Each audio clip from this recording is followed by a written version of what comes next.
Revise. Ito, revise din. Revise. Ang daming revision dito. Ayusin.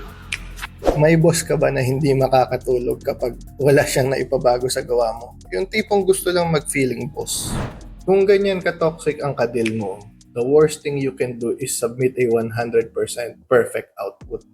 Dahil hahanap at hahanap yan ng butas para lang may masabi at baka sirain pa yung totoong trabaho. Ang next level corporate strategy natin dito, the decoy mistake.